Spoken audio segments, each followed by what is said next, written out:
السلام علیکم، میں ہوں قاری نصیر آغا. آپ سب دیکھ رہے ہیں میرے یوٹیوب چینل. آپ سب کو خوش آمدید. ویڈیو کو جو ہے سکپ نہ کرے، بلکہ بہت اہم ویڈیو ہے اور آپ ہمارے ساتھ آخر تک دیکھتے رہے. جو نیا ناظرین ہے اس سے درخواست ہے کہ وہ میرے چینل کو سبسکرائب کر لے اور بیل آئیکن دبا دے تاکہ ہمارا ہر نیا سبق آپ تک پہنچ جائے. اور ہمارا مقصد کیا ہے، اور آج کی ویڈیو میں 3 اہم موضوع ہے. سب سے پہلے جو ہے وہ بیسک قرآن بچوں کے لیے، اور بڑوں کے قرآن جو ہے اس کا ترتیب رکھا گیا ہے پڑھانے کا انشاءاللہ. اور تیسرا جو ہے آپ کی دینی مسائل اور ان کا شرعی حل انشاءاللہ اسی چینل پہ آپ کے لیے نشر کرتا رہوں گا. تو آپ ہمارے ساتھ آخر تک رہے، انشاءاللہ بہت فائدہ ہوگا. کیونکہ آپ علیہ السلام کا فرمان ہے طلب العلم فریضۃ علی کل مسلم و مسلمۃ، کہ علم حاصل کرنا ہر مسلمان مرد عورت پر فرض ہے. تو کون سا علم سب سے زیادہ افضل ہے؟ وہ ہے آپ علیہ السلام کا فرمان ہے خیرکم من تعلم القرآن وعلمہ، کہ تم میں بہترین شخص وہ ہے جو قرآن سیکھے اور سکھائے. اب آتے ہیں اپنے مین ٹاپک کی طرف. تو سب سے پہلے ہمارا مقصد یہ ہے کہ بچوں کو جو ہے انشاءاللہ اسی چینل پر نورانی قاعدہ یعنی قرآن کی بیسک سے شروع کروائیں گے. وہ میں آپ کو پریکٹیکل طور پر یہ دکھاؤں گا کہ یہ ہے نورانی قاعدہ. اس کے اندر جو ہے وہ 16 تختیاں ہیں، جیسے یہ ہے میں آپ کو فرنٹ پہ دکھاؤں گا. تو تختی نمبر 1 اور اس کے بعد تختی نمبر 2. تو ہمارا مقصد یہ ہے کہ ان کے الفاظ کی پہچان اور ان کی مشق اور ان کی ادا کروائیں گے انشاءاللہ. اور آپ نے ایک سبق کو مس نہیں کرنا ہے، کیونکہ ایک دوسرے پہ زیادہ ڈیفینڈ کرتا ہے. اور بڑوں کے لیے بھی یہی ہے اگر وہ نیا ہے، کیونکہ بیچ میں ایک بات ڈال دیتا ہوں کہ قرآن جو ہے وہ معجزہ ہے، کہ جو کوئی شخص اس کو پڑھنا چاہے تو انشاءاللہ اس کو یاد ہوگا. اگر کوئی اس کو ناظرہ سے پڑھنا سیکھے تو انشاءاللہ ناظرہ یاد ہوگا. اگر کوئی اس کا حافظ قرآن بننا چاہے تو انشاءاللہ اس کا حافظ قرآن بھی بن جائے گا. کوئی ترجمہ سیکھے تو ترجمہ بھی اس کا سیکھ جائے گا انشاءاللہ. اور بڑوں کے لیے جو ہے جو ناظرہ یعنی نورانی قاعدہ پڑھ چکے ہیں تو ان کے لیے انشاءاللہ میں یہ کلر قرآن پاک جس کی ورڈز ہے، اب اس کو جو ہے انشاءاللہ یہ شروع سے انشاءاللہ اس کو پڑھوائیں گے اور وہ سمجھ جائیں گے کہ یہ جو ہے کلر ہے. تو اس کلر کوئی بے مقصد نہیں ہے، اس میں کوئی مقصد ضرور ہے کہ وہ صرف قرآن حضرات جانتے ہیں. انشاءاللہ ہم آپ کو آسان الفاظ میں سمجھائیں گے اور آپ ہمارے ساتھ آخر تک دیکھتے رہیں. ہر سبق کو انشاءاللہ ہم آسان انداز اور حسن طریقے سے آپ کو سمجھائیں گے انشاءاللہ. خواہ آپ بازار میں ہو، گھر میں ہو، دفتر میں ہو، کہیں بھی ہو، آپ موبائل اٹھا کر کے 5 منٹ تک پڑھ لے تو انشاءاللہ آپ کو بہت بڑا فائدہ ہوگا.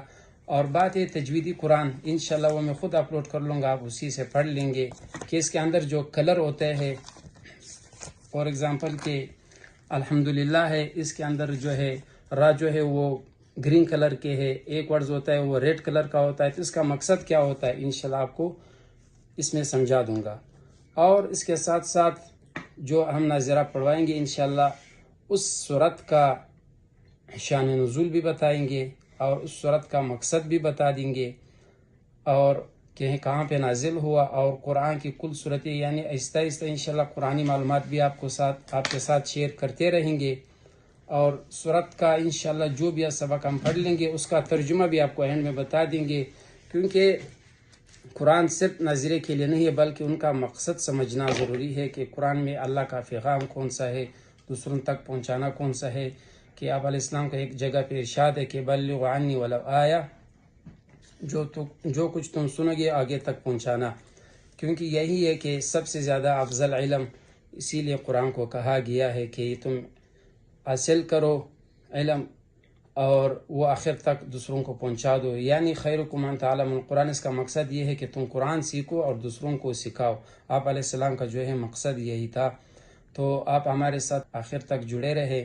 اور ایک اہم مسئلہ یہ ہے کہ اگر آپ قرآن پاک موبائل اٹھا کر کے آپ دیکھ رہے ہوتے ہو، آپ بغیر وضو کے اس جو پڑھنے والے کا جگہ ہے یعنی جو الفاظ ہے آپ اس کو ہاتھ نہیں لگا سکتے ہو، کیونکہ لا یمسہ الا المطہرون، یعنی جب تک آپ پاک نہ ہو تو آپ قرآن کو ہاتھ نہیں لگا سکتے ہو. یعنی اس میں بغیر وضو کی علامت ذکر کیا گیا کہ آپ بغیر وضو کو اگرچہ آپ موبائل اٹھا رہے ہو، قرآن آپ نے کھول دیا تو اس کو آپ ہاتھ نہیں لگا سکتے ہیں.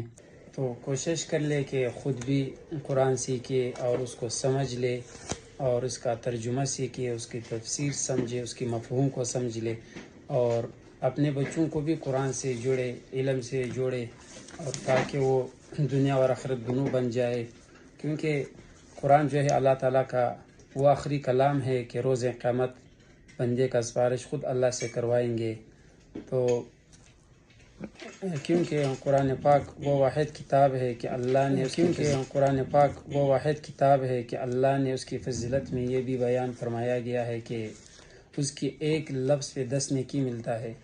مثال کے طور پر اس کا ابھی ایک لفظ ہے الف لام میم، یہ بظاہر ایک لفظ ہے لیکن یہ اصل میں 3 الفاظ ہے. الف الگ ہے، لام الگ ہے، اور میم الگ ہے. تو یہ 30 نیکیاں ایک ساتھ آپ کو ملتے رہیں گے. تو کوشش کر لیں خود بھی قرآن سیکھے اور دوسروں کو بھی سکھائے، اور آپ کی جو ہے اس پیغام کو دوسروں تک پہنچانے میں بھی آپ کے لیے صدقہ جاریہ ہے. کہ 3 چیزیں ہیں جو انسان کو مرنے کے بعد بھی کام آئیں گے. ایک ہے صدقہ جاریہ، دوسرا ہے علم جو اس نے پڑھا دوسروں کو سکھایا، مرنے کے بعد بھی اس کو انشاءاللہ کام آتا رہے گا، اور تیسرا ہے نیک اولاد. اللہ پاک ہم سب کو ان باتوں پر عمل کرنے کی توفیق دے. اور آخر میں چینل کو سبسکرائب کر لے. شکریہ، جزاک اللہ.